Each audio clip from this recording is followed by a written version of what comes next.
Né pour transformer des vies, le révérend Alain Patrick Tsenge est le fondateur des ministères ACER.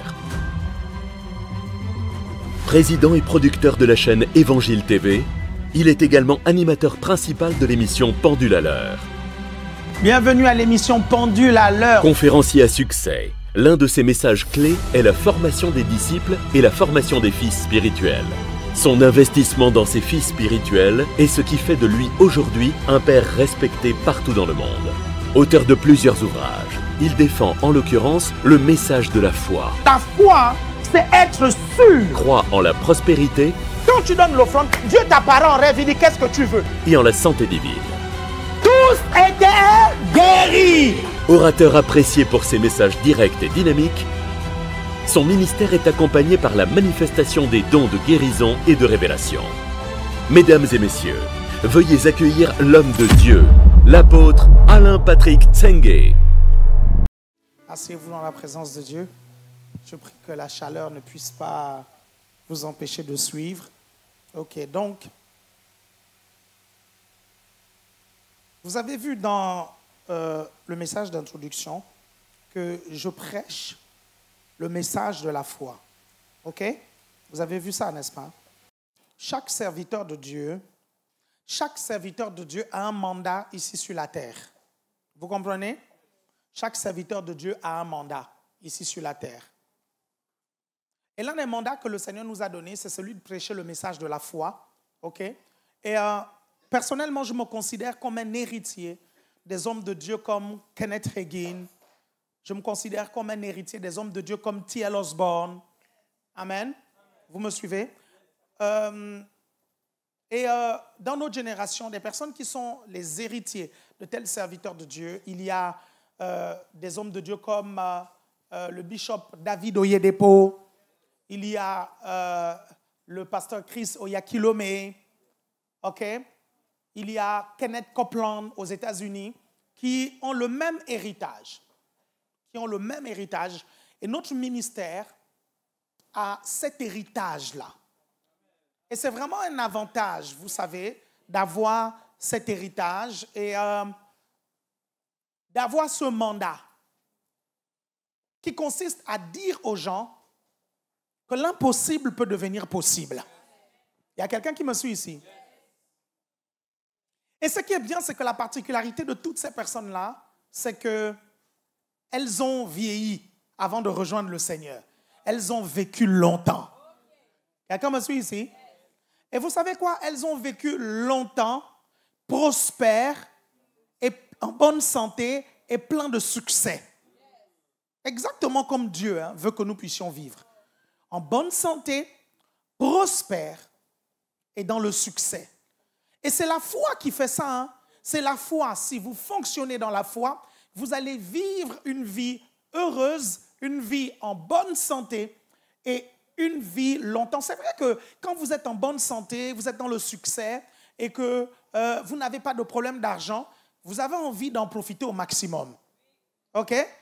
Et donc, tu crois à côté en la longue vie dont parle le psaume 91, verset 16. OK? Et tu n'es pas comme ces personnes-là qui vont passer leur temps à chanter là-haut, là-haut, un jour j'irai là-haut, vous comprenez? Mais avant là-haut, il y a d'abord la terre, la terre. Oh, tu vas devoir vivre cette vie-là. Quelqu'un me suit ici? Tu vas devoir vivre la vie sur la terre. Et la vie sur la terre mérite d'être vécue. Vous suivez? Elle mérite d'être vécue glorieusement. Vous savez, le plus important, ce n'est pas votre passé. Le plus important, c'est votre présent et votre futur. Peu importe comment vous êtes venu au monde, peu importe l'environnement dans lequel vous êtes, ce qui est important, c'est votre présent et votre futur. Amen. Par la foi, vous pouvez faire en sorte que les promesses de Dieu s'accomplissent dans votre vie et vous viviez une vie tellement remplie et épanouie. Vous savez, le bonheur est un choix. N'oubliez jamais, je vous dis bien aimé, n'oubliez jamais que le bonheur est un choix. Est-ce que vous savez pourquoi, pour certaines personnes, le bonheur n'est pas un choix? C'est parce que vous avez donné votre bonheur à quelqu'un d'autre. C'est pour ça que pour vous, ce n'est plus un choix. C'est parce que votre bonheur dépend de votre conjoint, votre bonheur dépend de votre copain, votre bonheur dépend de vos parents, votre bonheur dépend des gens autour de vous, votre bonheur ne dépend plus de votre relation avec Dieu. C'est pour ça que vous n'êtes pas heureux. Vous avez tout pour vivre heureux, vous comprenez? Que les gens vous aiment ou que les gens ne vous aiment pas, bien aimés, vous pouvez être heureux. Est-ce que vous me suivez? Si vous êtes préoccupé par ce que les gens disent de vous, vous allez être malheureux. Je vous dis la vérité. Mais si vous vous préoccupez de ce que Dieu dit de vous, vous serez heureux. Est-ce que vous me suivez? Écoutez, je vais vous dire une chose. Vous pouvez être la personne la plus gentille, la plus sage au monde. Vous aurez toujours des personnes qui ne vous aiment pas. Vous me comprenez? C'est une réalité, c'est une triste réalité, mais c'en est une. Et pourquoi quelqu'un à qui tu n'as rien fait peut te détester? Tu ressembles à quelqu'un qui n'aime pas. C'est tout, point final. Est-ce que vous comprenez? Donc quand tu arrives à comprendre que ta vie ne doit plus dépendre du fait que les gens t'aiment ou que les gens ne t'aiment pas, tu pourras vivre heureux. Est-ce que vous me comprenez? Si seulement ma vie dépendait du fait que les gens m'aiment ou que les gens ne m'aiment pas, je serais un homme malheureux. Vous comprenez? Parce qu'il y a tellement de personnes sur Internet qui ne m'aiment pas. Et d'ailleurs, jusqu'à présent, je n'arrive pas à comprendre pourquoi ils ne m'aiment pas. Certains, je découvre qu'ils ne m'aiment pas juste parce que je leur dis Dieu ne veut pas que tu sois pauvre. Vous suivez? Dieu veut que tu sois riche et prospère. Et ils n'aiment pas ça. Mais je peux le redire autrement. Je peux dire Dieu n'aime pas quand tu reçois des lettres d'huissier. Quelqu'un me suit ici? Je peux le dire autrement. Je peux dire Dieu n'aime pas quand tu n'arrives pas à payer ton loyer. Je peux dire autrement, Dieu n'aime pas quand tu n'arrives pas à manger. Dieu n'aime pas lorsque au supermarché, tu fais des courses courbées. Non, vous n'avez pas compris c'est quoi faire les courses courbées. En bas, il y a les Éco Plus. En bas, les Éco Plus. Vous êtes là? Et ça, je peux vous le dire comme ça. Si c'est le mot prospérité qui vous stresse ou si c'est le mot richesse, je peux vous le dire comme ça. Dieu n'aime pas quand tu n'as pas la possibilité d'acheter des McDo à tes enfants. Dieu n'aime pas quand tu n'as pas la possibilité d'amener tes enfants à Disneyland alors que tes enfants veulent s'amuser. Dieu n'aime pas quand tu n'as pas la possibilité d'offrir des vacances à tes enfants. Je peux le redire comme ça. OK? Mais ça veut quand même dire, si tu n'arrives pas à faire tout ça, ça veut dire que tu es dans le manque. Et quand tu es dans le manque, tu es dans la pauvreté. Et quand tu es dans la pauvreté, quel est le contraire de la pauvreté? La richesse. Donc, il y a des gens qui te détestent juste à cause de ces choses-là. Mais moi, personnellement, je m'en tape à un point. Mais c'est violent. Hein? C'est la seule phrase, quand je la prononce, j'essaye de prendre l'accent du Sud. Vraiment, à un point. Mais c'est violent. Hein? Pourquoi? Parce que j'ai juste décidé de ne pas donner mon bonheur entre les mains des gens. Vous comprenez? De ne pas décider que c'est les gens, de ne pas faire en sorte que c'est les gens qui décident que je sois heureux ou pas. Mon bonheur dépend de ma relation avec Dieu et de ce que Dieu dit de moi. Quelqu'un me suit ici? Donc, peu importe ce que les gens vont dire de moi, moi, je m'en fous complètement. OK? Et je ne serai pas malheureux à cause de ça. Vous êtes là? Quelqu'un est là? Dieu, donc, nous a tout donné pour être heureux. Il y a peut-être des situations dans ta vie qui te bloquent et tu aimerais les renverser. Il y a des murs de limitation dans ta vie et tu as l'impression que ces murs se dressent devant toi et c'est comme difficile de les renverser. Dieu te dit aujourd'hui, c'est possible. Quelqu'un me suit ici? C'est possible. Et ça, c'est par la foi que c'est possible. Vous savez pourquoi Dieu veut que nous marchions par la foi? Parce qu'il aimerait que ce qui lui est possible nous soit aussi possible. Quelqu'un me suit ici? Dieu veut que nous opérions comme lui. C'est pour ça qu'il nous donne la foi. Le problème, c'est que ce sujet-là est tellement galvaudé dans les églises que quand un pasteur arrive, il dit « Je vais parler de la foi », les gens qui écoutent juste le titre commencent déjà à dormir. Parce qu'ils se disent « Non, on parle de ça tellement à l'église. » Mais c'est le sujet le plus important de la parole de Dieu. Vous suivez? Et beaucoup de gens sont choqués quand je le dis. Ils me disent, non, le sujet le plus important de la parole de Dieu, ce n'est pas la foi. Le sujet le plus important de la parole de Dieu, c'est Dieu. Je dis, mais comment tu peux t'approcher de Dieu sans croire que Dieu existe? La Bible dit, celui qui s'approche de Dieu doit croire. Donc, même pour comprendre Dieu, tu dois croire. Comment est-ce que tu peux étudier Dieu sans la foi? C'est impossible. Est-ce que quelqu'un me comprend ici? Et il y en a qui vont dire non, le sujet le plus important de la parole de Dieu, c'est la sainteté. La Bible dit, or sans la foi, il est impossible de lui être agréable. Comment est-ce que... Et c'est ça que je dis souvent. Je dis aux gens, arrêtez d'essayer de vivre dans la sainteté sans la foi. Quelqu'un me suit ici? Tu ne peux vivre dans la sainteté que par la foi. Est-ce que vous comprenez? C'est parce que tu crois que tu es saint comme Dieu est saint. Vous comprenez? Parce que la sainteté, c'est d'abord notre nature. Vous comprenez? Confondez pas la sainteté avec la consécration. Vous comprenez? Ou confondez pas la sainteté avec la sanctification. C'est deux choses complètement différentes. Vous suivez? La sainteté est notre état. Il a dit, vous serez saints car je suis saint. Nous sommes saints parce que nous sommes un avec Christ. Quelqu'un me suit ici? Et c'est parce que nous sommes saints que nous vivons dans la sainteté, pas l'inverse. Regardez, tu n'es pas saint parce que tu fais le bien, ok? Tu es saint parce que c'est ta nature. Tu vis dans la sainteté parce que ta nature, c'est ça. Est-ce que vous comprenez? Sinon, vous allez croiser dans le monde beaucoup de personnes qui font du bien. Hein? Est-ce que vous savez, moi je connais des païens, vous suivez, des inconvertis qui se comportent mieux que des chrétiens. Mais ce qui est terrible, c'est que Dieu appelle le chrétien saint et le païen impur. Pourquoi? Parce que la sainteté, c'est d'abord la nature qu'il y a dans ton esprit. C'est la nature. Quand ton esprit est recréé, ok? Quand ton esprit est recréé, ton esprit est saint désormais. Quand tu acceptes Jésus, ton esprit est recréé. Et c'est cet esprit recréé qui t'amène à vivre dans la sainteté. Vous êtes là? Est-ce que vous me suivez? Faites comme ceci. Regardez. Supposons qu'on vous dise qu'on va vous donner quelque chose. Avec cette chose, aucune maladie ne pourra résister. On vous dit, avec cette chose, tout ce dont vous avez besoin, vous pouvez attirer cela. On vous dit, avec cette chose, même la mort, vous pouvez la repousser. On vous dit qu'on vous donne ça. Quel serait votre choix? Vous l'acceptez, n'est-ce pas? Mais pourtant, le Seigneur nous l'a donné. On appelle ça la foi. On appelle ça la foi. La Bible dit que le Seigneur a mis en nous la mesure de foi. Et avec la foi, nous pouvons faire énormément de choses.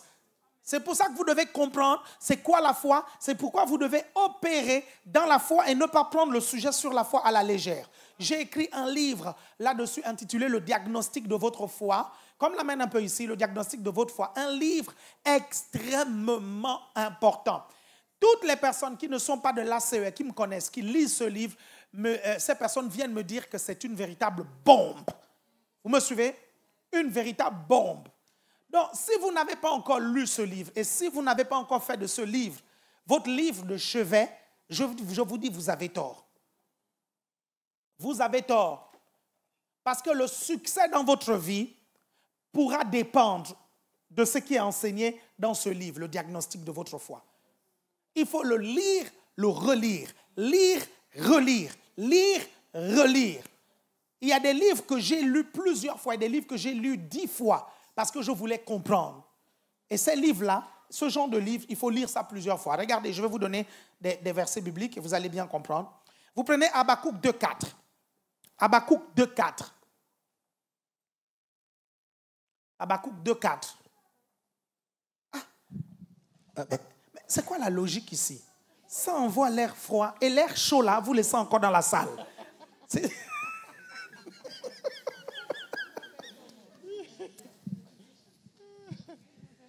De ce côté-là, c'est bon. Du côté des pasteurs, il y a une bonne logique. Du côté des brebis, il y a toujours des logiques bizarres. Toujours des logiques bizarres du côté des brebis. Je ne comprends pas. En plus, vous envoyez la chaleur là chez les chantres. Hein? Habakkuk, vas-y, on y va. Habakkuk 2, verset 4. Oui. Voici son âme s'est enflée, elle n'est pas droite en lui, mais le juste vivra par sa foi. Mais le juste vivra par sa foi. Regardez, on va lire notre passage biblique. Prépare Romains 1, 17. Mais je vais vous expliquer c'est quoi le juste. Le juste, c'est celui que le Seigneur Jésus a déclaré non coupable. C'est-à-dire le chrétien. C'est lui que j'ai dit, il est saint. Ok, vous êtes juste parce que vous avez été déclaré non coupable. Amen. Et vous n'êtes pas juste à cause de ce que vous avez fait. Vous êtes juste à cause de ce que Jésus a fait. Et il vous a imputé cela. Il vous l'a donné. C'est important que vous compreniez ce qui s'est passé lorsque Jésus est mort sur la croix. Quand Jésus est mort sur la croix, il a pris votre place et vous avez pris la sienne. Il y a eu ce qu'on appelle une substitution. Vous comprenez? Il a pris votre péché pour que vous soyez justifiés. Ce qui s'est passé entre Jésus et Barabbas, c'est réel. Ok? C'est Barabbas qui devait mourir. Mais quand on a demandé qui va mourir, les gens ont dit Jésus. Jésus est mort à la place de Barabbas. Est-ce que vous me suivez? Et Barabbas nous symbolisait un peu. Jésus est mort à notre place. Donc en vérité, vous êtes saints, vous êtes justifiés. Ok? Dis après moi, je suis saint, je suis justifié. Je suis injuste. Donc je le redis, tu n'es pas injuste à cause de ce que tu fais. Ok? Vous me suivez? Tu es juste parce que le Seigneur Jésus t'a imputé cela. Il t'a déclaré non coupable. Ok? Vous êtes là? Faites comme ceci. Ok, Romains chapitre 1, verset 17. Romains 17. Romains 1, 17. Parce qu'en lui est révélée la justice de Dieu par la foi. Ok. Et pour la foi. Ok. Selon qu'il est écrit, le juste vivra par la foi. Le juste vivra par la foi, c'est-à-dire le chrétien vivra par la foi, le saint vivra par la foi. Vous prenez maintenant Galates, chapitre 3, verset 11. Galates 3, 11. Voilà, là c'est un peu logique. Tu tires un tout petit peu encore. Il y a encore un peu d'espace au bout là. Non, voilà, un peu comme ça. Voilà. Et là tu mets le... Voilà. Tu sais, tu vois, là je sens même la fraîcheur qui vient. Voilà. Là c'est bon, vous mettez le truc comme ça. Voilà. Il faut toujours que les hommes de Dieu corrigent les brebis. Même dans les histoires de clim, c'est pas croyable ça. Hein? Hein? Voilà un exemple. Moi, je suis grand, je connais. Ah, c'est un exemple. Voilà un exemple. Hein? Vas-y. Galates 3, 11. Oui, Galates 3, 11. Et que nul ne soit justifié devant Dieu par la loi. Par la loi, voilà. Cela est évident puisqu'il est dit, le juste vivra par la foi. Le juste vivra par la foi. 3 témoins. On va vous donner un quatrième. Hébreux chapitre 10, verset 38. Hébreux chapitre 10, verset 38. Hébreux 10, 38. Et mon juste vivra par la foi. Et mon juste vivra par la foi. Mais s'il se retire, mon âme... C'est-à-dire s'il rétrograde. Ça veut dire que tu peux vivre par la foi aujourd'hui, mais si tu ne l'entretiens pas, ta foi va s'affaiblir. Et quand on te verra, c'est comme si tu n'as jamais marché par la foi. Quelqu'un me suit ici? C'est pour ça que certains d'entre vous, vous avez remarqué qu'il y a 2 ans, vous étiez fort dans la foi. Les choses qui vous font peur aujourd'hui, il y a 2 ans, ça ne vous faisait pas peur. C'est très simple. Votre foi a diminué. Vous comprenez? Vous vous êtes retiré. C'est-à-dire vous avez rétrogradé. C'est pour ça que la foi, ça doit se maintenir. Et ça se maintient comment? Par l'enseignement. Il faut écouter constamment les enseignements sur la foi. Il faut lire constamment les livres sur la foi. Bien-aimé, même moi, dans mon régime alimentaire spirituel, il y a tout le temps le menu sur la foi. Quelqu'un me suit ici? Regardez, c'est important que vous compreniez que votre esprit doit avoir une alimentation équilibrée. Quelqu'un me suit ici? Si dans ta nourriture spirituelle, tu ne lis que des choses sur la sanctification, tu peux avoir des carences. Quelqu'un me suit ici? Il faut que ce soit complet. Si dans ta nourriture spirituelle, tu ne lis que des choses sur l'excellence, tu peux avoir des carences. Si dans ta vie spirituelle, tu ne lis que des choses sur les dons spirituels, tu peux avoir des carences. Il faut que ton régime alimentaire soit complet. Et il y a dans ton régime alimentaire quelque chose qui doit tout le temps apparaître. Quelqu'un me suit ici? Regardez, de la même façon que dans tes plats, tu mets tout le temps le riz et les patates douces, de la même façon, dans ton plat spirituel, tu dois mettre la foi. Et de la même façon que dans ton régime alimentaire, tu bois de l'eau, tu dois ajouter à cela la plénitude du Saint-Esprit. Quelqu'un me suit ici? C'est pour ça que tu crèves la dalle. Parce que ton régime alimentaire n'est pas complet. Est-ce que vous comprenez? il doit être complet. Pour vivre une vie victorieuse, ton régime alimentaire doit être... Le problème, c'est quoi? C'est que beaucoup d'entre vous, vous êtes préoccupés par votre régime alimentaire physique, mais vous n'êtes pas préoccupés par votre régime alimentaire spirituel. Oui, vous pouvez avoir des carences. Vous êtes là?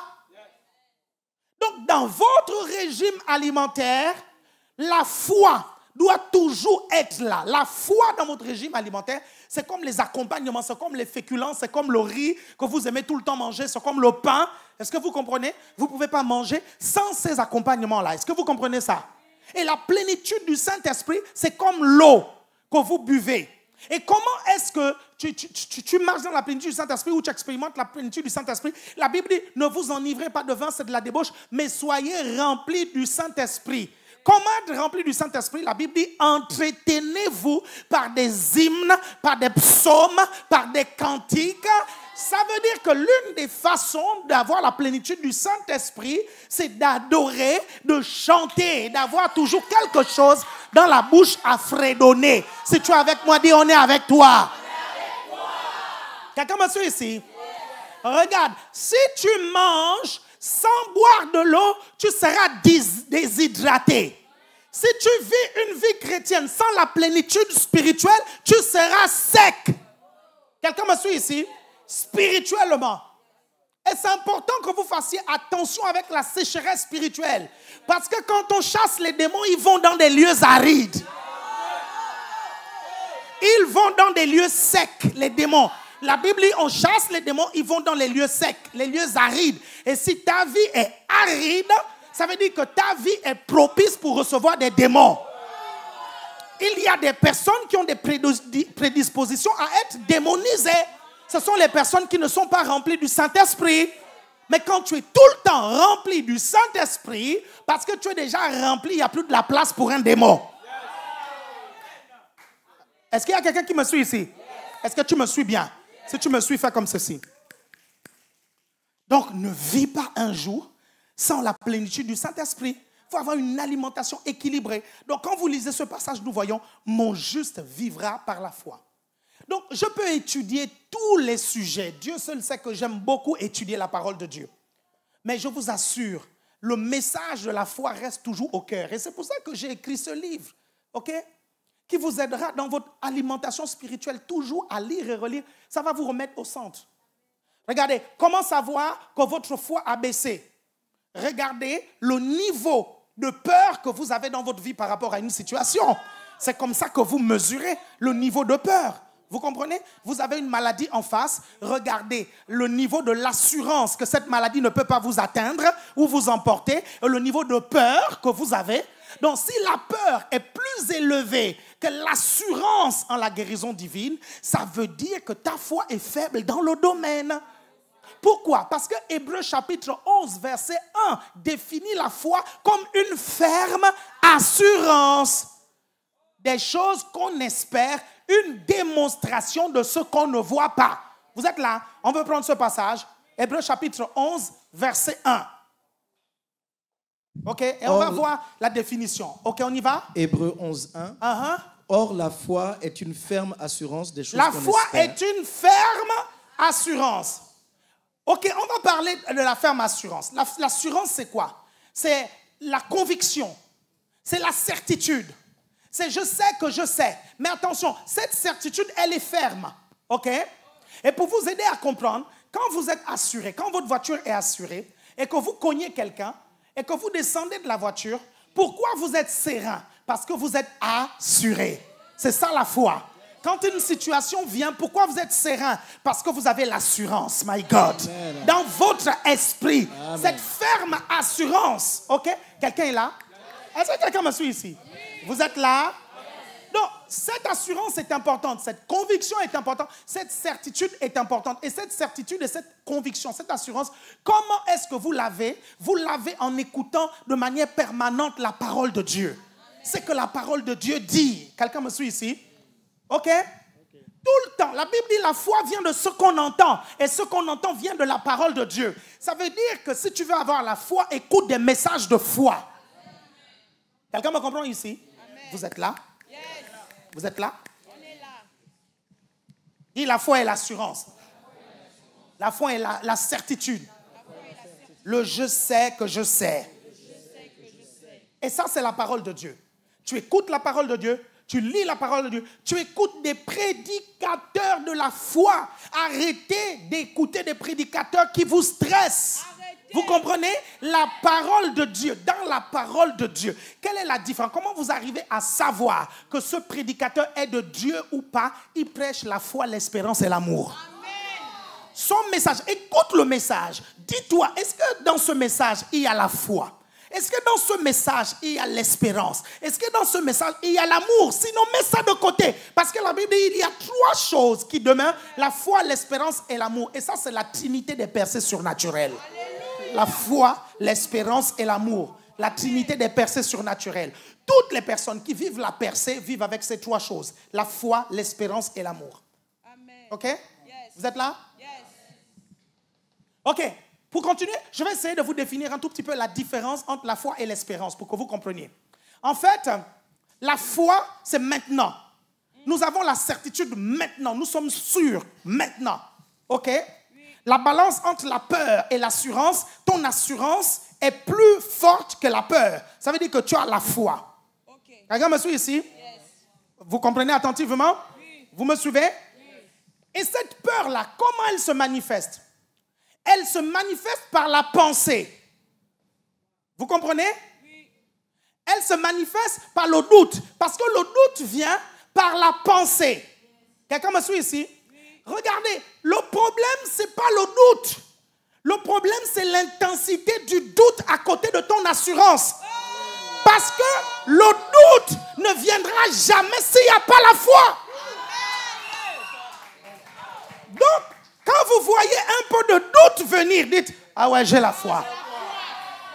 Parce que le doute vient pour attaquer la foi. Non, vous ne m'avez pas suivi. Non, je continue. Regardez. Le doute, ce sont les pensées du diable. Les pensées que le diable met dans ta tête, OK, pour détruire la foi qu'il voit. Donc, quand ça vient, ne panique pas. Ne te dis pas, oh, je doute, je doute. Le doute est une pensée. Et une pensée, tant que tu ne l'acceptes pas, elle ne détruit pas ta foi. Quelqu'un me suit ici?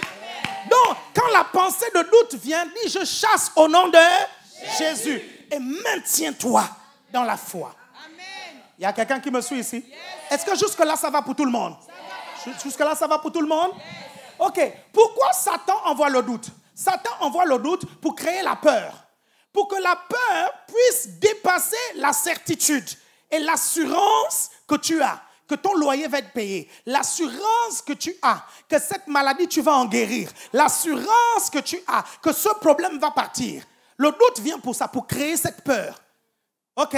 Vous me suivez attentivement? Et ça, c'est très important. C'est pour ça qu'on va voir la suite de la définition de la foi pour que vous compreniez. On va dire que c'est quoi le contraire de la foi? On va dire que l'un des contraires de la foi, c'est la peur. Vous me suivez? Mais je vais vous donner un autre contraire de la foi. Vas-y, dis, la foi est une ferme assurance. On y va. Or, la foi est une ferme assurance des choses qu'on espère. Des choses qu'on espère. Une démonstration de celles qu'on ne voit pas. Une démonstration de celles qu'on ne voit pas. OK, vous comprenez? Ça veut alors dire que ce qu'on voit, c'est le contraire de la foi. Non, ils n'ont pas suivi. Non, je redis. Regardez. La démonstration de ce qu'on ne voit pas. Qu'on ne voit pas avec nos yeux. Vous comprenez? Naturel. Vous suivez? Ça veut dire que tout ce qu'on voit avec nos yeux naturels peut être le contraire de la foi. Quelqu'un me suit ici? Quelqu'un me suit ici? Là, la Bible parle de ce que nos sens voient. Une démonstration de ce que nos sens ne voient pas. Vous comprenez? Donc, il y a des yeux qu'il faut développer, qu'on appelle les yeux de la foi, qui sont différents des yeux naturels. Quelqu'un me suit ici? C'est pour ça que la Bible est une démonstration de ce qu'on ne voit pas avec nos yeux naturels. Mais on les voit où? Avec les yeux de la foi. Quelqu'un me suit ici? C'est pour ça que celui qui vit par la foi, il peut voir les symptômes, vous comprenez? Mais il sait qu'il est guéri. Il peut voir le découvert, mais il sait que l'argent est là. Il peut voir l'échec, mais il sait que le succès est là. Quelqu'un? Non, je ne sais pas si vous me suivez. Vous me suivez attentivement? C'est pour ça que même quand Dieu nous donne des choses auxquelles nous avons cru, qui n'existaient pas dans le monde physique. OK? Quand nous avons prié, on dit Seigneur, Seigneur, Seigneur, donne-moi une voiture. Vous comprenez? Seigneur, Seigneur, Seigneur, donne-moi une maison. OK? Quand tu vois avec tes yeux, la maison n'est pas là. Vous comprenez? Mais quand tu vois avec tes yeux de l'esprit, la maison est là. Vous me suivez? Puis, la maison qui est dans le monde spirituel se matérialise dans le monde physique. Tes yeux physiques voient maintenant la maison parce que ça s'est matérialisé. À partir de ce moment, on dit que tu es dans l'exaucement. Quand tu es dans l'exaucement, Dieu va toujours s'arranger à te remettre dans la foi. Quand il a fait manifester cette maison, il te démontre que cette maison est trop petite maintenant pour la destinée. Ah! Quelqu'un me comprend ici? Tu sens maintenant que ton esprit est attiré par une plus grosse maison. Tu n'arrives pas à comprendre. Tu ne comprends pas. C'est bizarre, la maison là ne te plaît plus. C'est bizarre, la voiture là ne te suffit plus. Ton esprit te dit que non, ce n'est plus dans le type de maison que tu dois vivre. Quelqu'un me suit ici? C'est parce que Dieu veut te sortir de l'exaucement pour te remettre dans la foi. Tu dois alors croire en plus grand encore. Quelqu'un me suit ici? C'est pour ça que la Bible dit le juste vivra par la foi, mais la Bible dit que les sentiers du juste sont comme la lumière du jour qui va toujours en grandissant. C'est pour ça que quand Dieu vous a exaucé, ok, et après vous voyez, il sait que là vous n'êtes plus dans la foi. Ok? Vous êtes dans l'exaucement. Il vous remet encore dans la foi. Quelqu'un me suit ici? En vous présentant un défi encore plus élevé, mais qui va améliorer vos conditions de vie. Quelqu'un me suit ici? Si tu me suis, dis on te suit bien. C'est pour ça qu'un chrétien ne doit pas marcher par la vue. C'est pour ça qu'un chrétien doit marcher par la foi. Pourquoi? Parce que la foi est plus puissante, vous comprenez, que ce que vous voyez. Regardez, la Bible dit que rien de ce qui est naturel n'a été fait sans le surnaturel ou l'invisible. Rien de ce qui est visible n'a été fait sans l'invisible. Toute chose que vous voyez ici sur la terre visible a été créée 2 fois. Vous comprenez? Ce vidéoprojecteur a été créé 2 fois. Même l'homme a été créé 2 fois. Ce truc a été créé 2 fois. Et j'aime bien la façon dont tu me regardes. Parce que quand tu me regardes, tu dis il commence à douter. Il dit Vous me suivez? Mais Malembe, dis à ton voisin, calme-toi, il va te le démontrer. Dans Genèse chapitre 1, il dit d'abord, faisons l'homme à notre image. La Bible dit, il créa l'homme à l'image de Dieu. Dans Genèse chapitre 2, la Bible dit, il forma l'homme. C'est quoi la différence entre créer et former? Dans la création, toute chose sur la terre est créée 2 fois. Il est d'abord créé dans l'esprit. Vous comprenez? Ce vidéoprojecteur, l'inventeur l'a d'abord pensé. Il l'a d'abord dessiné. Pour l'inventeur, c'était déjà fait. Parce que quand la maquette électronique est faite, vous comprenez, la fabrication ne vient qu'une formalité. Est-ce que vous me comprenez? Créé 2 fois. Vous êtes là? Donc, même le monde dans lequel nous sommes, vous comprenez, Dieu a pensé et puis Dieu a créé. Donc, ce que nous voyons aujourd'hui autour est la conséquence de quelque chose de spirituel. Vous me suivez? La conséquence de quelque chose de spirituel. Et c'est quoi cette chose spirituelle? Vous me suivez? Vous êtes là?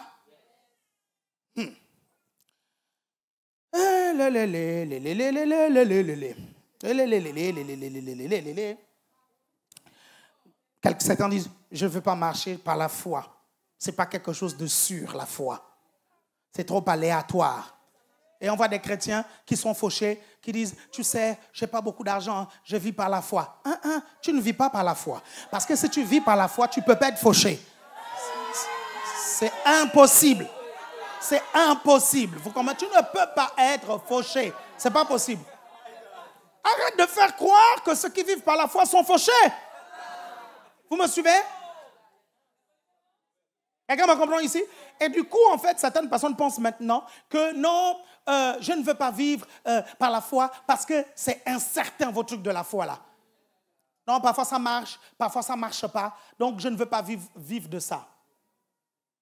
Mais et pourtant, la foi est plus sûre que les mathématiques. La foi est plus sûre que l'astronomie. La foi est plus sûre que la biologie. Pourquoi? Parce que la Bible dit que la foi vient de ce qu'on entend, ce qu'on entend vient de la parole de Dieu. Et la Bible dit que tout ce qui a été fait ici sur la terre a été fait à partir de la parole de Dieu. Ça veut alors dire que ce qui existe aujourd'hui existe à cause de la foi de Dieu. Quelqu'un me suit ici? Donc, ça veut dire que c'est la foi qui a créé les mathématiques. Donc, entre les mathématiques et la foi, les mathématiques sont au-dessous de la foi. Quelqu'un me suit ici? C'est avec les mathématiques qu'on arrive à calculer la vitesse de la lumière, n'est-ce pas? Mais comment Dieu a créé la lumière? Que la lumière soit. Vous suivez? Avec sa parole, la foi. Vous suivez? C'est la foi qui a créé toutes ces choses que les êtres humains découvrent maintenant par la science. Donc vous ne pouvez pas dire que la science est plus exacte que la foi. Ce n'est pas vrai. Ce n'est pas parce que les chrétiens aujourd'hui ne comprennent pas ce qu'est la foi et ont une foi qui n'est pas du tout développée, que ça veut dire que la foi n'est pas quelque chose d'efficace et de réel. Attention. Quelqu'un me suit ici? Je suis ici pour vous redonner le vrai message de la foi pour que vous puissiez le comprendre. Parce que la foi marche vraiment. Dis la foi marche vraiment. Bouge tes pieds, bouge tes pieds, bouge tes pieds, bouge tes pieds. Très bien. Mais la foi, en fait, peut prendre du temps à se développer parce que la foi est comme un muscle. La foi est comme un muscle, c'est comme ça, en fait. Dieu donne à tout le monde la même mesure de foi et chacun de nous, nous devons la développer. Nous devons la faire grandir en fonction de notre destinée, en fonction de ce que Dieu nous demande de faire. Quelqu'un me suit ici, mais nous avons tous la même mesure de foi que Dieu nous donne à un moment donné. Si on se convertit tous au même moment, nous avons tous la même mesure de foi. Ok, mais 2 jours plus tard, il y a déjà la foi de un qui est plus développée que l'autre parce que nous ne vivons pas les mêmes trucs, nous sommes différents. Y a-t-il quelqu'un qui me suit ici? Est-ce que jusque-là, ça va pour tout le monde? Ça va pour tout le monde? Donc, ça veut dire que la foi peut grandir et la foi peut baisser. Ça veut dire que la foi peut se fortifier ou la foi peut s'affaiblir.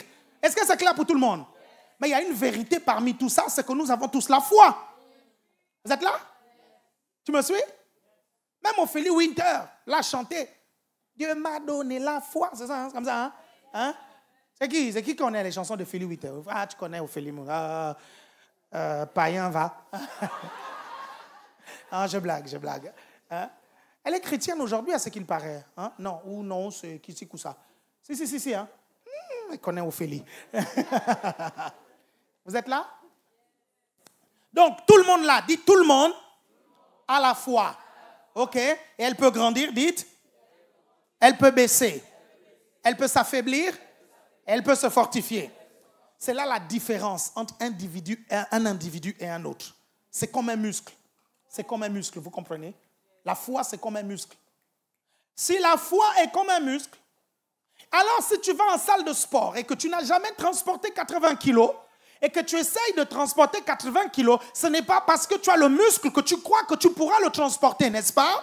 Il faut alors avoir développé ton muscle pour l'amener au point de transporter les 80 kilos, n'est-ce pas? Ça peut prendre des mois, n'est-ce pas? La foi, c'est la même chose. Ta foi est capable de soulever des choses selon que tu l'as développée ou pas. Et comment est-ce que tu mesures ta foi? C'est ce que tu es capable de faire avec ou ce que tu n'es pas capable de faire avec. Par exemple, comment est-ce que tu mesures ta foi financière? C'est l'argent qui rentre dans ton compte. L'argent qui rentre dans ton compte est la mesure de ta foi. Maintenant, l'argent qui reste dans ton compte est la mesure de ta sagesse. Non, ils n'ont pas suivi. Non. Non, ils n'ont pas suivi. Non, je redis. Non, je vais redire. Non, je vais redire. Regardez, ça veut dire que pendant que tu développes la foi, tu dois aussi développer la sagesse. Quelqu'un me comprend ici? Vous êtes là? Donc, je prends un exemple. Si tous les ans, dans ton compte, tu réussis à faire entrer 40 000 euros dans ton compte, et que tous les mois, tu as 1 500, 2 000 euros qui rentrent, c'est ça la mesure de ta foi en matière financière. Vous comprenez? Mais maintenant, combien reste dans ton compte? Vous me suivez? Là, maintenant, c'est la mesure de ta sagesse. Parce que la gestion de ton argent appelle la sagesse et l'intelligence. Quelqu'un me suit ici? Vous me suivez? Ok, là on comprend maintenant l'un des problèmes majeurs. Hein? C'est que certains chrétiens utilisent la foi là où il faut utiliser la sagesse. Et certains veulent utiliser la sagesse là où il faut utiliser la foi. Non, est-ce que quelqu'un me comprend ici? Est-ce que vous me suivez attentivement? Il y a des domaines où ce n'est pas la foi, c'est la sagesse. Il y a des domaines où ce n'est pas la sagesse, c'est la foi. Y a-t-il quelqu'un qui me suit ici? Donc, c'est quelque chose qu'il faut développer. C'est pour ça que la sagesse, c'est aussi autre chose à développer. Quelqu'un est là? Quelqu'un est là? Fais comme ceci, fais comme ceci. OK? Donc, c'est un muscle que tu dois développer. OK? En matière de santé, comment tu mesures ta foi? Tu mesures ta foi en fonction de ce qui réussit à toucher ton corps. C'est tout. Quelqu'un me suit ici? Il y a des personnes, par exemple, il peut y avoir une grippe. Ces personnes-là n'attraperont jamais la grippe. Jamais. C'est-à-dire qu'il y a une grippe comme quoi? C'est rare et c'est difficile pour ces personnes-là d'attraper la grippe. Vous me suivez? Leur foi est développée peut-être dans le domaine. Est-ce que vous me comprenez? Vous êtes là? Donc, on mesure sa foi en fonction des situations qu'on rencontre et des victoires qu'on a. Là, on sait. Vous êtes là? Donc, si elle peut prendre le temps de se développer, alors il faut développer la foi. Mais la Bible nous dit que si vous avez la foi comme un grain de moutarde, vous pourrez dire à cette montagne, ôte-toi de là et jette-toi dans la mer. Vous êtes là? Et là, il y a une vérité très importante à retenir. Il dit, il y a deux vérités. Il y a deux vérités. La première vérité, c'est qu'une petite foi libère quand même de la force pour déplacer une montagne. Ça, c'est la première vérité. Vous êtes là? Une petite foi libère de l'énergie pour déplacer une montagne parce qu'il dit, si vous avez la foi comme un grain de moutarde, de sénévé, vous pourrez dire à cette montagne, ôte-toi de là et jette-toi dans la mer. Ça veut dire que dans cette petite graine de moutarde, il y a suffisamment de puissance pour déplacer le Kilimandjaro. Il y a suffisamment de puissance pour déplacer l'Everest. Il y a suffisamment de puissance pour déplacer n'importe quelle situation de ta vie. Si tu es avec moi, dis on est là. Si tu es là, bouge les pieds. Ah, si tu es là, lève-toi et essaye de t'étirer un tout petit peu. Étire-toi un peu. Bouge les pieds quand tu t'étires. Bouge les pieds, bouge les pieds, bouge les pieds, bouge les pieds, bouge les pieds, bouge les pieds. Ah. Vous êtes là? Donc la première vérité, c'est ça, non? C'est qu'elle est petite, mais il y a l'énergie. OK? La deuxième vérité, c'est que la foi est comme une graine. Si la foi est une graine, qu'est-ce qu'on fait avec une graine? On doit la planter.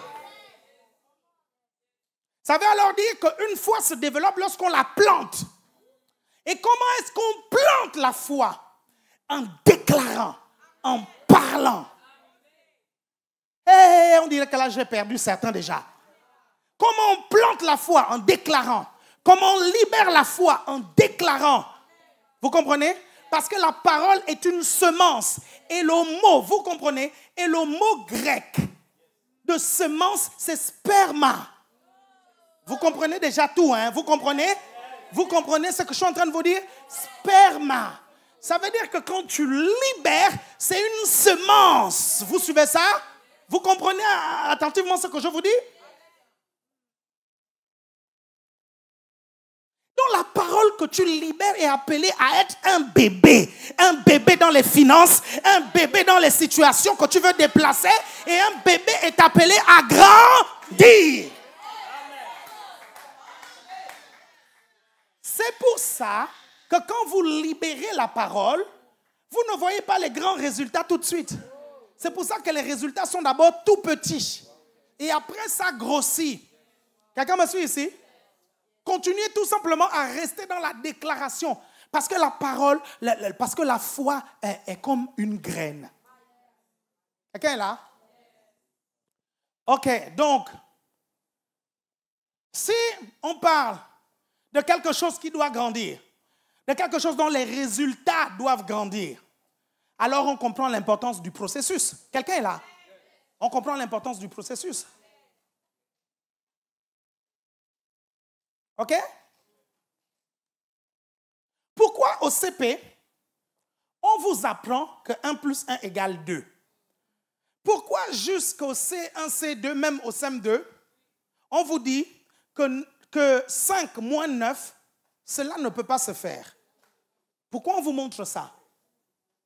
C'est parce que plus tard, on va vous montrer d'autres équations, vous comprenez? Et quand vous serez plus âgé, on vous dira, en fait, au final, 5 moins 9, cela peut se faire. C'est moins temps. Vous êtes là? Vous êtes là? Il y avait un jeune garçon qui était assez buté. Et on lui dit, écoute, si tu as 5 mangues et que ton petit frère vient t'arracher, non, on lui dit d'abord, 5 moins 3 égale combien? Il est là comme ça, il regarde, il ne répond pas. Il n'arrive pas du tout à répondre. Et là, on prend un exemple. On lui dit, écoute, tu as 5 mangues et ton petit frère vient en prendre 3. Il te reste combien? Il dit 5. On dit, mais c'est pas possible. Ton petit frère vient prendre 3 mangues, il vient t'arracher 3 mangues. Et toi, tu en as 5. Il t'en reste combien? Il dit 5. Et là, on l'engueule, on dit, mais il ne peut pas te rester 5.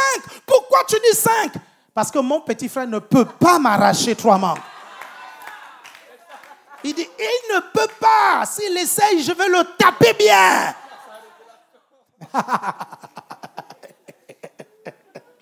Ça, c'est sa révélation.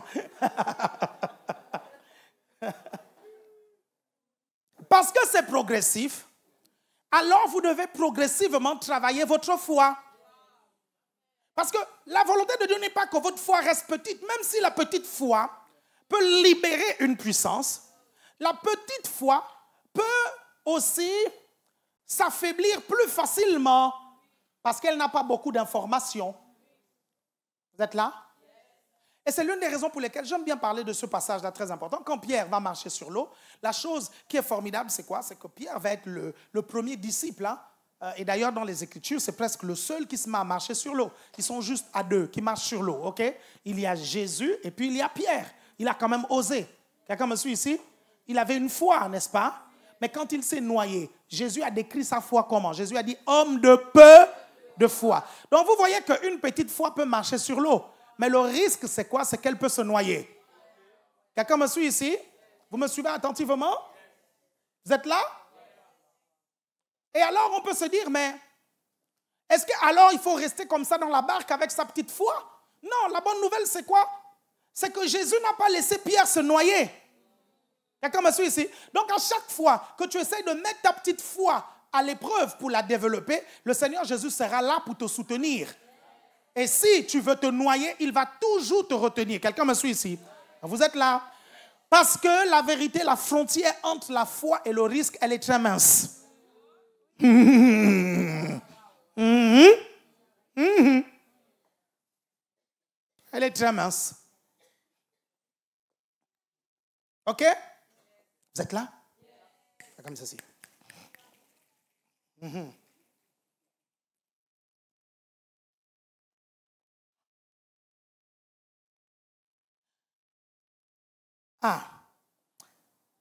Dieu a un agenda dans votre vie. Et cet agenda inclut les étapes de développement de votre foi.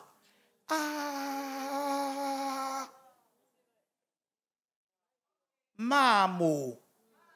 Mamé.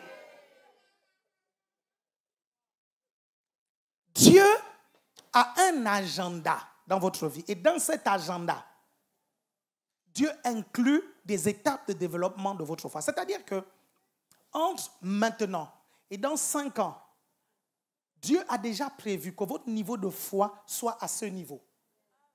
Pourquoi? Parce que, arrivé à ce niveau, il y a des défis que tu vas rencontrer, que tu devras vaincre. Et après, Dieu prévoit que dans 10 ans, ta foi soit encore à ce niveau. Regardez, en vérité, votre foi devrait grandir en même temps que votre âge. C'est vrai, je vous assure, je vous dis la vérité, votre foi devrait grandir en même temps que votre âge. Je vais un peu parler des sujets sensibles, mais je vais quand même parler parce que j'aimerais le meilleur pour vous. Je vous garantis qu'il y a un certain âge où vous n'allez plus supporter les voyages en écho. Réel, hein, ce que je vous dis là, réel. Il y a un âge où vous ne pouvez plus supporter ça. Réel, ce que je vous dis. Non, c'est vrai. Hein? Non, c'est vrai. Je vous assure. Vous faites un voyage en écho, 8 heures de route, vous arrivez, vous tombez malade 2 jours après. Tu dis, mais pourquoi je suis malade? C'est parce que tu ne dois plus voyager en écho. Le problème, c'est quoi? C'est que tu n'as pas développé ta foi en même temps que ton âge. C'est pour ça que si vous êtes jeune aujourd'hui, c'est bien d'entendre ce message. Parce qu'un jour, il va falloir avoir des enfants. Et là, il est question ici maintenant de développer la foi pour vous et pour vos enfants. Parce qu'il va falloir les nourrir, ces bébés. Quelqu'un est là?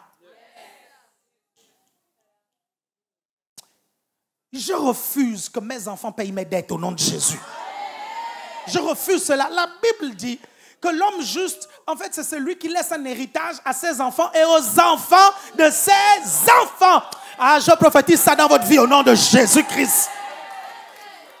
Je dis, vos enfants ne vont pas rester à payer vos dettes. Je prophétise que vous allez leur laisser un héritage qu'ils laisseront aux enfants de leurs enfants et ainsi de suite. Quelqu'un me suit ici? C'est pour ça que nous marchons par la foi. Et c'est pour ça que nous prêchons la foi. Un jour, ma fille vient me voir, elle me dit, papa, si j'ai mon bac, est-ce que... Elle m'a posé cette question il y a 5 ans, elle était en 4e. À 4 ou 5 ans. Elle me dit, papa, quand j'aurai mon bac, est-ce que tu pourras me payer les études à Harvard? Le Saint-Esprit me dit, tu vois, c'est là où la barre est. Vous comprenez? Le Saint-Esprit me dit, est-ce que tu vois? Est-ce que tu vois là où la barre est mise? Ça veut dire que dans 4-5 ans, il faut que tu sois capable d'avoir de l'argent pour lui payer Harvard. Vous êtes toujours là? Vous êtes toujours là? Et c'est simple, hein? Vous savez, la foi c'est très simple. Je vous ai dit que la foi, c'est comme une graine. Et une graine, on la plante. On la plante comment? En déclarant. Et ce matin, je vous ai dit, la mort et la vie sont au pouvoir de la langue. Ce matin, je vous ai dit que la langue, c'est le gouvernail de votre destinée. OK? Ce que vous vivez aujourd'hui est le fruit de ce que vous avez déclaré hier ou ce qu'on a déclaré sur vous hier. Est-ce que vous comprenez? Donc, c'est vraiment très simple. Quand vous priez, prenez le temps de dessiner la vie que vous voulez vivre. Comment vous la dessinez? Vous la dessinez en déclarant, en parlant. Le problème, c'est que ces choses sont tellement simples que certaines personnes ont du mal à les appliquer. Pourquoi? Parce que nous vivons dans une société trop compliquée et sophistiquée. Nous vivons dans une société où on a l'impression que les choses complexes sont plus crédibles que les choses simples. Quand on présente les choses simples, on a l'impression que ces choses-là ne sont pas dignes de confiance. Voyez un peu dans notre société, quand on te présente un produit, si le produit il est moins cher, tu dis non, il y a un problème. Ce n'est pas normal que ce produit-là soit moins cher. Est-ce que vous suivez? Et pourtant, Dieu est un Dieu simple. La Bible dit simplement qu'il a créé le monde par sa parole. Il a dit que la lumière soit et la lumière fut. Et il veut que nous soyons comme ça. Alors si j'étais à ta place, qu'est-ce que j'aurais fait? J'aurais prévu des minutes où je dessine ma vie, où je décris ma destinée, my God. C'est-à-dire que je m'assois bien. J'ai dit au nom de Jésus, j'appelle la maison avec la piscine. Au nom de Jésus, j'appelle ce 4x4 dans ma vie. Au nom de Jésus, je marche et vis dans la santé divine. Au nom de Jésus, je vis longtemps. Au nom de Jésus, aucune maladie ne m'atteint. Au nom puissant de Jésus, je marche et vis dans la santé divine. Je dis au nom de Jésus, même quand je vieillirai, on dira toujours quel bel homme. Ah, si c'est toi, dis ça, c'est moi. Est-ce que vous savez qu'il y a des gens, plus ils vieillissent, plus ils deviennent beaux. Vous avez vu ça? Moi, je connais des personnes, je les ai croisés il y a 10 ans. Il y a 10 ans de cela, ils n'étaient pas beaux. Mais 10 ans après, ils s'embellissent. Vous avez remarqué? Ça, c'est le pasteur.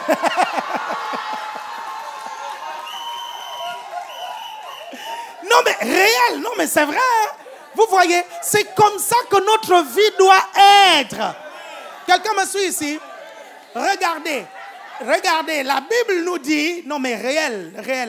Vous savez qu'il y a 15 ans, il n'était pas très beau. Mais plus il prend de l'âge, plus il devient beau. Quand Sarah va être convoitée par le roi d'Égypte, elle avait quel âge? Vous allez voir, elle était déjà âgée. Vous comprenez? Elle était déjà âgée, mais elle était encore convoitable. Vous me suivez? Elle était encore convoitable. Quelqu'un me suit ici? Tout dépend de ce que tu dis de ta vie. Tout dépend de ce que tu dis de ta vie. Ah ben oui, regardez. Ah ben oui. Ah ben oui. Ah ben oui, les enfants là vraiment. Ah ben oui. Ça n'a rien à voir.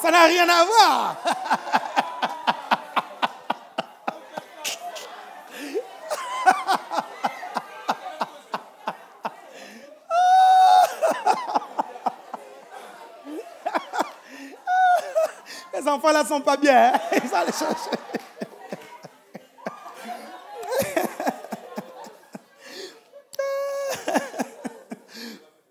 Quelqu'un me suit ici? Le truc, c'est que la déclaration, pourquoi certains chrétiens la trouvent ennuyante, pourquoi certains chrétiens la trouvent mécanique? Parce que la déclaration doit être un style de vie. C'est un style. Si vous avez développé ce style de vie, ça deviendra naturel. Ben là, c'est mieux, là. Là, c'est mieux.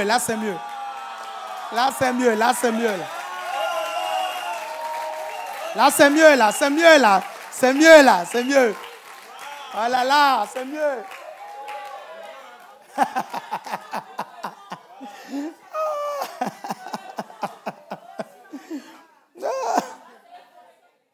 Regardez, vous prenez Jean, chapitre 14. Pasteur Yvon, tu peux prendre Jean, chapitre 14, dès le verset 18.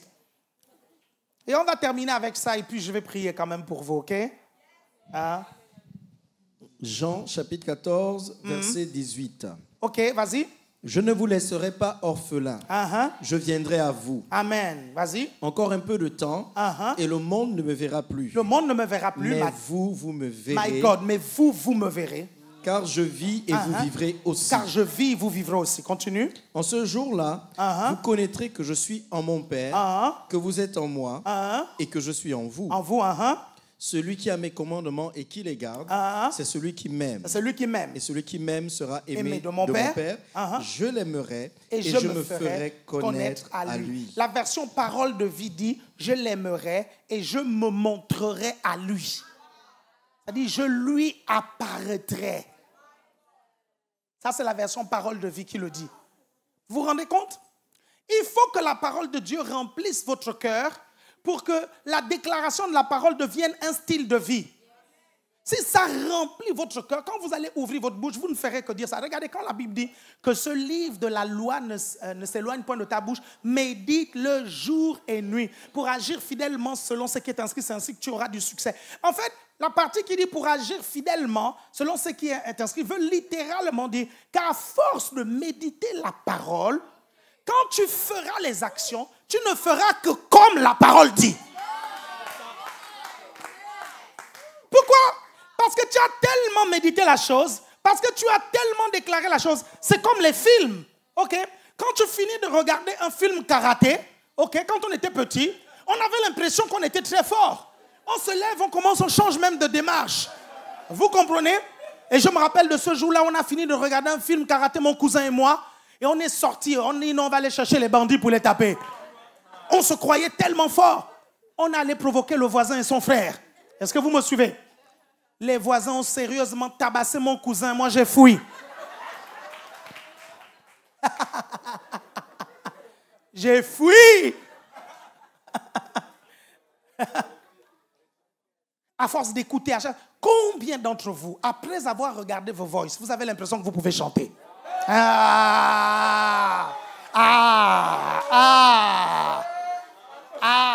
Vous voyez? Ou à force d'écouter, vous avez l'impression que vous écoutez la même chanson tout le temps.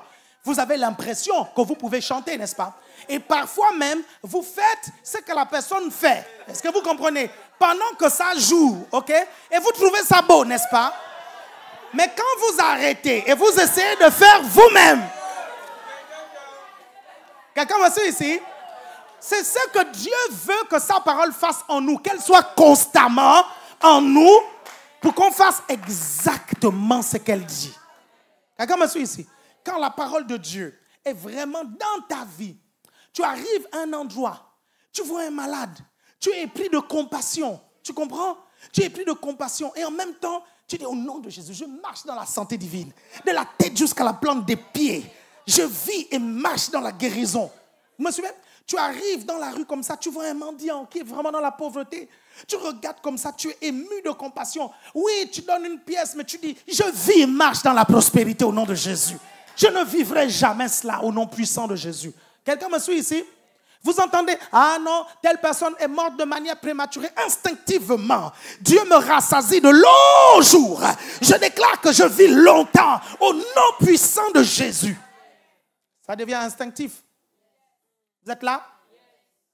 Vous arrivez dans un avion et il y a une phase de turbulence. Celui qui est à côté commence à paniquer. Il commence à te serrer. Tu lui dis, reste calme, rien ne va se passer. Je suis dans l'avion. Quelqu'un me suit ici? Tu dis, je suis dans l'avion, ne t'inquiète pas, je suis là. Rien ne va se passer. Quelqu'un me comprend ici? Vous êtes là? C'est un style de vie. C'est un style de vie. Amen. Et vous devez développer ce style de vie-là. Amen. Et c'est ça que je veux vous montrer, mes chers frères et sœurs. C'est de ça dont on vous parle souvent. Écoutez souvent mes enseignements sur la foi. Je vous dis la vérité. Vous écoutez ça, vous vivrez dans la bonne santé. Vous vivrez longtemps. Vous vivrez dans la prospérité. Parce que je continue un héritage. Vous comprenez? Un héritage. Et je pense que l'héritage de Kenneth Hagin, c'est celui de l'apôtre Paul. Je pense que si on cherche, on est peut-être la lignée de ce gars-là. Vous comprenez? De l'apôtre Paul. Quelqu'un me suit ici? Vous êtes là? Vous êtes là? Et peut-être que ceux qui prêchent seulement sur la sainteté, peut-être c'est l'héritage de Jacques. Hein? Tu vois l'épître de Jacques, hein? Tu vois l'épître de Jacques. Jacques, toujours, tu as l'impression qu'il est dans l'Ancien Testament. Vous êtes là? Lève-toi quelques instants, je vais te faire déclarer. Gloire à Dieu. Dis après moi au nom de Jésus. Je déclare que je marche et vis dans la santé divine. Je déclare que je vis longtemps au nom de Jésus. Je prophétise qu'aucune maladie ne touche mon corps. Je déclare la santé de la tête jusqu'à la pointe des pieds. Toute douleur dans mon corps disparaît au nom de Jésus. Toute menace contre ma vie disparaît au nom de Jésus. Je déclare que je vis dans la prospérité. Je vis dans l'abondance. Au nom de Jésus. Regardez, je vais appeler ici quelques personnes. Enlève un peu ça. Ce matin, on a parlé de la longue vie. Et c'est peut-être la 4e fois ou la 3e fois que je fais cet appel dans le ministère. On a parlé de la longue vie. S'il vous est arrivé d'avoir des pensées, et si c'est revenu à plusieurs reprises, d'avoir des pensées que vous n'allez pas vivre longtemps, et ces pensées viennent vraiment de manière forte, venez ici devant s'il vous plaît. Je vais prier pour vous et je vais renverser le verdict. Venez ici devant. Vous avez souvent eu ça. Venez ici devant rapidement. Venez devant rapidement. Venez vite, venez vite, venez vite. Je vais renverser cela et vous allez voir. Intensifie, ce feu ne me suffit pas. Cette soif ne me suffit pas. Intensifie, intensifie, intensifie. Oh, venez. Ce feu ne me suffit pas. Cette soif ne me suffit pas. Intensifie, intensifie, oh. Intensifie, intensifie, oh. Ce feu ne me suffit pas. Cette soif ne me suffit pas. Intensifie, intensifie, intensifie, oh. Ce feu ne me suffit pas. Cette soif ne me suffit pas. Intensifie, intensifie, intensifie, oh. Ce feu ne me suffit pas. Cette soif ne me suffit pas. Regardez-moi. Regardez-moi.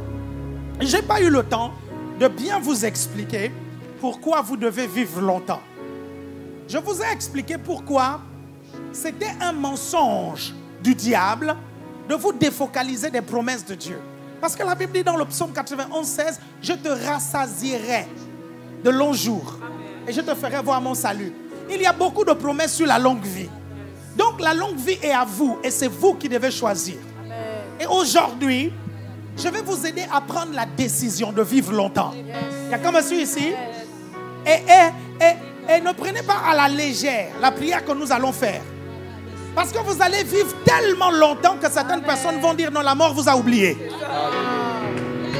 Vous comprenez? Je vais vous donner une raison de pourquoi vous devez vivre longtemps. La Bible dit, à ceux qui auront enseigné la justice à plusieurs, ils brilleront comme des étoiles. Nos récompenses au ciel, dans l'au-delà, dépendent de ce que nous avons fait sur la terre. Et vivre longtemps, c'est multiplier les chances de rattraper le temps perdu. Vous me comprenez?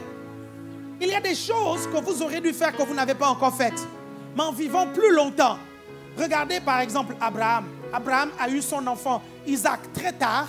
Et Dieu l'a fait vivre jusqu'à 175 ans pour profiter avec son enfant. Ce n'était pas le cas de Sarah. Et je vous expliquerai un peu un jour pourquoi Sarah, elle est morte brusquement. Et pourquoi elle est morte bien que âgée. Ok, pourquoi elle n'a pas vécu jusqu'à 175 ans. Je vous expliquerai ça un jour.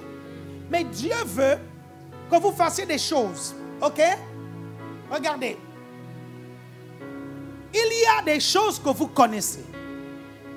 Que vous devez retransmettre à la génération qu'il y a derrière vous. Amen. Et parfois, Dieu m'a dit que pour former la relève, ça peut prendre 40 ans. Wow. Vous suivez? Wow. Il dit ça peut prendre 40 ans. Regardez, Josué était la relève de Moïse, mais combien de temps ça a pris? 40 ans. Vous comprenez? Donc, si tu meurs de manière prématurée, tu n'auras pas le temps de tendre le témoin. Vous comprenez? Et c'est important de correctement former la génération future. Pourquoi? Parce que ça perpétue tes récompenses au ciel.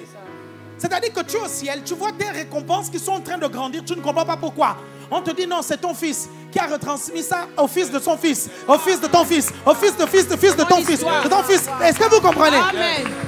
Est-ce que vous savez qu'au ciel, à chaque fois qu'on utilise un passage de l'apôtre Paul, on accorde du crédit au ciel à l'apôtre Paul? Wow. Vous comprenez ça? Ça vaut le coup. N'acceptez pas les mensonges du diable. Amen. Et je sais que ces mensonges sont parfois dus à votre lignée. Mais je vous dis, la vie qu'il y a au-dedans de vous, dans votre esprit, votre corps, il tient grâce à votre esprit. Yes. Votre corps ne tient pas à cause de ce que la science dit. Parce que parfois, Dieu a renversé le verdict des médecins. Votre corps tient à cause de votre esprit. Amen. Mais votre esprit aujourd'hui ne dépend plus de l'ancien Adam. Ça ne dépend plus de votre père et de votre mère. L'esprit que vous avez dépend maintenant de Jésus-Christ, parce que l'esprit que vous avez reçu de votre père et de votre mère a été enlevé et il a été remplacé par l'esprit régénéré, l'esprit recréé de Dieu. Amen. Ça veut dire que ce qui atteint vos parents ne doivent plus vous atteindre. Amen. Ça veut dire que quand le mal qui a atteint vos parents arrive vers vous, ils se rendent compte que ce n'est plus la même personne. Est-ce que quelqu'un me suit ici? Amen. Vous devez vivre longtemps Amen. pour préparer la prochaine génération.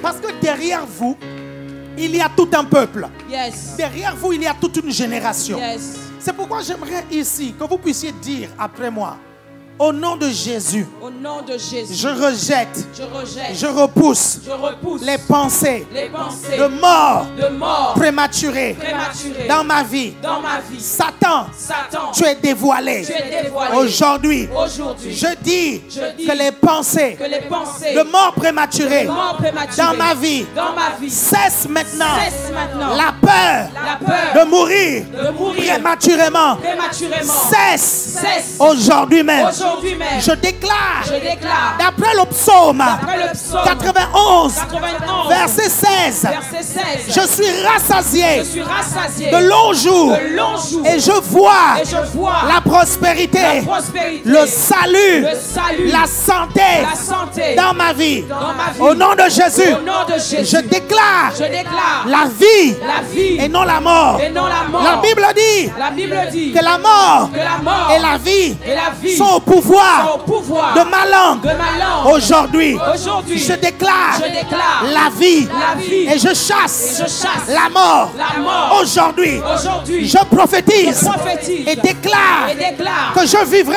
que je vivrai au-delà des 50 ans. au-delà des 50 ans. Je vivrai Je vivrai au-delà des 60. au-delà de 60 Je ans. vivrai Je vivrai au-delà des 70. au-delà de 70 Je vivrai Je vivrai au-delà de 80. au-delà de 80. Et si je veux, Et si je veux, je vivrai je vivrai au-delà de 90. au-delà de 90. Et si je veux, Et si je veux, je me vois je me vois toucher toucher les 100 ans. les 100 ans. Et si je veux, Et si je veux, je ferai je ferai bien plus. bien plus. Je dis bien, Je dis bien, quand je veux. quand je veux. Et non, Et non, quand le diable voudra. le diable voudra. Et non, Et non, quand la médecine le voudra. la médecine le voudra. Et non, Et non, quand la science le voudra. la science le voudra. Mais quand je veux. Quand je veux. Et aujourd'hui, Et aujourd'hui, solennellement, solennellement, je lève ma main je droite. lève ma main droite. Je lève ma main Je droite. lève ma main droite. Et je Et déclare je déclare devant Dieu, devant Dieu, devant les hommes, devant les hommes, devant les anges, devant les anges, que je veux que vivre. je veux vivre. Et je vais Et je vivre vais vivre longtemps. longtemps. Longtemps. Longtemps. Longtemps. Longtemps. Longtemps. Longtemps. Prie, prie, prie et vois-toi vivre longtemps. Prie, prie, prie. Prie, prie, prie. Les bras sapala katana boshe peleke. Ira brase katana bosha. Irebebe shata katana bosha. Les bras sapala ya dosha takama. Ikele bosha. Je renverse les verdicts de mort. Ira brasa palaba. Leke pala ya dosha takama. Je renverse les verdicts des médecins. Lika mama shata la baboshete. Libra sapaka palaba. Leke pala ya da sobradia kama. Leke pele baboshata kama baboshata. Lebra sepele bebe. Eya baba sabaya ha. Leke pele babos sobradia ma. Eya mama shebele shete kama babosha. Lebra sapale ya dosha taka. Leka pali ya manta la bosha. Bababashi bababoshe bababa. Leke pala ya da. Eya bababa sapa. Era bababashe pekete. Era bababashe pelekaba. Era bababashe pelekebe. Era bababashe takabaya. Shatakababasha. Lebra sapaya de. Shatakababosha. Libra sopala ya desha. Matada sopia. Le bababa solia kama. Lelelele shabababa. Le bababa sopradia manta. Babababa. Relevez-la.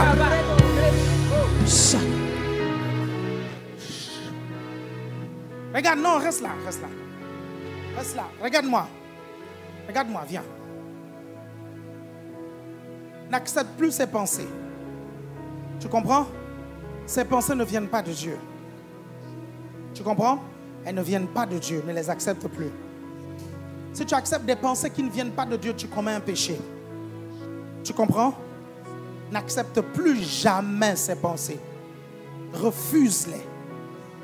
Tu comprends? Dieu va fortifier ton être intérieur. Tu comprends ce que je te dis? Dieu va fortifier. Il va te fortifier à l'intérieur de toi.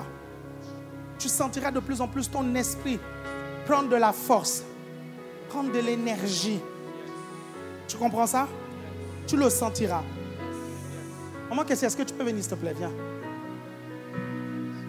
Mets, s'il te plaît, ta main sous son ventre.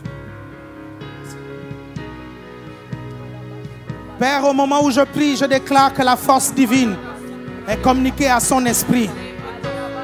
Je chasse la faiblesse et je prophétise la force de Dieu dans son esprit. Au nom de Jésus. Au nom de Jésus. Je déclare au nom de Jésus qu'elle est forte. Elle est forte. Elle est forte. Elle est forte. Elle est forte. Au nom de Jésus, elle est forte. Elle est forte. Au nom de Jésus. Ceux qui sont ici devant, levez vos mains, je vais prier pour vous. Levez vos mains. À partir de maintenant, cet esprit de mort qui plane sur votre vie est chassé très loin. Vous allez vivre une vie heureuse. Vous allez vivre une vie loin de la peur. Il y a quelque chose qui va se passer après vous avoir imposé les mains, c'est que, en fait, certains d'entre vous, vous avez du mal à imaginer votre vie au-delà d'un certain âge. Quand je vais poser ma main sur vous, il y a un débridage qui va se faire. Vous allez commencer à vous imaginer. Vous comprenez? À 60, 70, 80. En fait, vous allez même faire un plan de vie dans toutes ces années-là. Et vous allez voir, quelque chose va se débrider dans votre esprit. Et vous allez commencer à vous visualiser. C'est la preuve véritablement que Dieu a fait quelque chose dans vos vies. Amen. Levez vos mains aux cieux et commencez à prier. Seigneur, merci. Père, je prends autorité dans le nom de Jésus. Go! Go! Go! Nom de Jésus. Go! Go! Nom de Jésus. Go! Nom de Jésus. Go! Nom de Jésus. Go! Go! Nom de Jésus. Nom de Jésus. Nom de Jésus. Nom de Jésus. Nom de Jésus. Rapidement, si tu es malade, viens rapidement. Si tu es malade et tu veux qu'on prie pour toi, viens, viens, viens, viens, viens. Tu es malade et tu veux qu'on prie pour toi, viens. Viens rapidement. Intensifie. Intensifie, oh, ce feu ne me suffit pas. Cette foi ne me suffit pas. Ok. Levez vos mains aux cieux. Merci Jésus. Merci Seigneur. Go! Va-t'en au nom de Jésus. Go!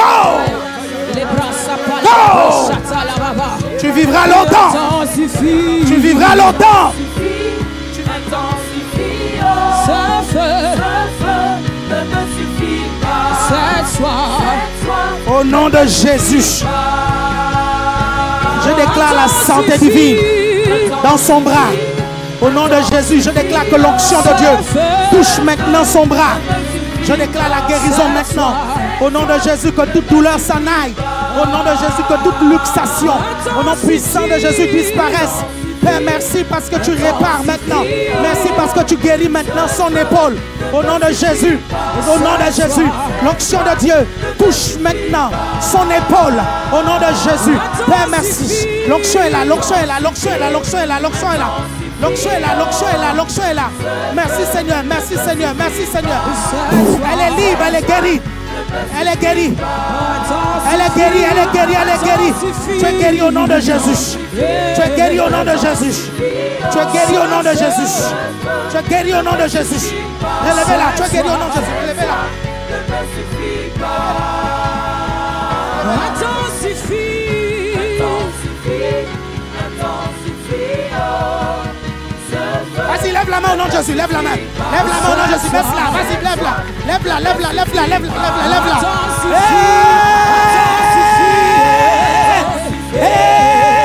Libre, libre, libre, libre, libre. Réparé, réparé, réparé. Au nom de Jésus. Félicitations, félicitations, félicitations. Cette soif. Touche, touche, touche, touche.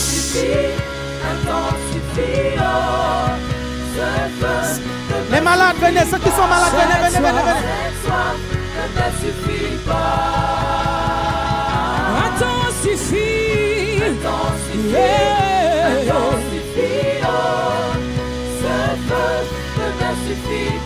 Cette soif ne me suffit pas.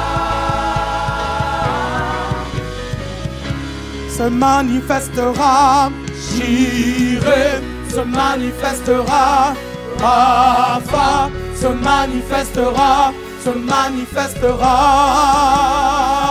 Yahweh, Se manifestera, j'irai, se manifestera, Rapha, se manifestera, se manifestera, Yahweh, se manifestera, j'irai, se manifestera, Rapha, se manifestera, se manifestera,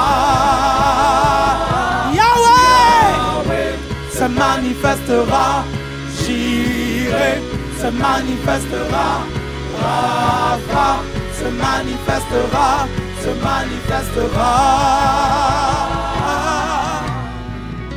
Seigneur, je te présente ton peuple. S'il y a certains qui ont des défis, je prie que le message de foi qui a été prêché cet après-midi les amène à faire des exploits au nom de Jésus. Amen. Merci Père parce que les murs de limitation tombent. Amen. Que les murs de limitation financière tombent au nom de Jésus. Amen. Je déclare au nom puissant de Jésus qu'ils font des exploits avec Amen. toi et qu'ils accomplissent des grandes choses. Amen. Au nom puissant de Jésus, je les bénis. Amen. Amen. Amen. Alléluia.